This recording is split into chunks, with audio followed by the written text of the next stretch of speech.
নমস্কাৰ এক বিশেষ খবৰ সৈতে ষ্টুডিঅ'ত মছুপি লাখ লাখ অৰুণোদয় হিতাধিকাৰীৰ বাবে লৈ আহিছো এই মুহূৰ্তত এক ডাঙৰ খবৰ আজিৰে পৰা ৰাজ্যত শুভাৰম্ভ হ'ব অৰুণোদয় আঁচনি 3.0 আৰু লাখ লাখ মহিলাৰ একাউণ্টত সোমাব অৰুণোদয় আঁচনি 3.0 ধন জনাই গৈছো এই মুহূৰ্তৰ সেই সবিশেষ খবৰ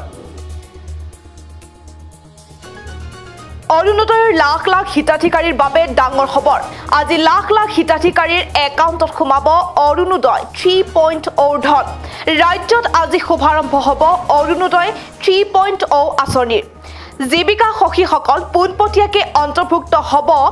অৰুণোদয় 3.0 কিন্তু বিটিআৰত হিতাধিকাৰীসকলে দুদিনমান পলমকৈ পাব অৰুণোদয় আঁচনিৰ ধন আজি অৰুণোদয়ৰ লাখ লাখ হিতাধিকাৰীৰ বাবে ভাল খবৰ আজি লাখ লাখ হিতাধিকাৰীৰ একাউণ্টত সোমাব অৰুণোদয় 3.0 ধন ৰাজ্যত আজি শুভাৰম্ভ হ'ব অৰুণোদয় 3.0 আঁচনিৰ জীৱিকা সখীসকল পোনপটীয়াকৈ অন্তৰ্ভুক্ত হ'ব অৰুণোদয় 3.0 কিন্তু বিটিআৰ হিতাধিকাৰীসকলে দুদিনমান পলমকৈহে পাব অৰুণোদয় আঁচনিৰ ধন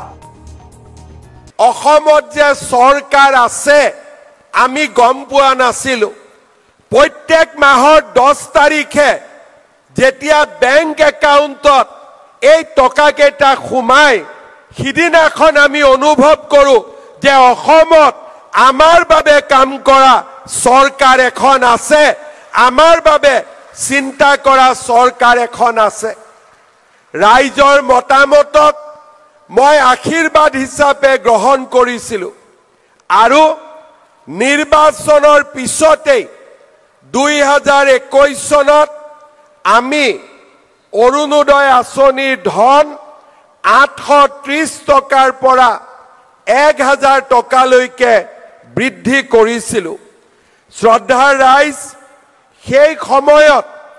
বহু লোকে মোক কৈছিলে যে আমাৰ অৰুণোদয় আঁচনিৰ সংখ্যা বঢ়াব লাগে আমি লগে লগে সিদ্ধান্ত ললো যে 18 লাখৰ পৰা আমি অৰুণোদয় আঁচনিক 28 লাখলৈকে বৃদ্ধি কৰিম আৰু তেনেকৈ 2022 চনৰ 14 নৱেম্বৰত আমি আৰু 10,54,000 হিতাধিকাৰীক লৈ অৰুণোদয় দ্বিতীয় আৰম্ভ কৰিছিলো তাৰ পিছত ৰাইজৰ মাজত মই যেতিয়া গৈছিলো ৰাইজে মোক আকৌ কৈছিলে যে অৰুণোদয় আঁচনিৰ ধন অলপ বঢ়াব নোৱাৰি নেকি লগে লগে আমি সিদ্ধান্ত লৈছিলো যে নহয় আমি অৰুণোদয় আঁচনিক 1000 টকাৰ পৰা 1250 টকালৈকে আমি বৃদ্ধি কৰিম লগে লগে 830 টকাৰ আঁচনিখন 1250 টকালৈকে বৃদ্ধি পালে লোকসভা নিৰ্বাচনৰ সময়ত মই ৰাইজৰ মাজলৈ গৈছিলো আৰু ৰাইজক মই সুধিছিলো যে কোনে কোনে অৰুণোদয় পাই আছে মই মিটিঙত দেখিছিলো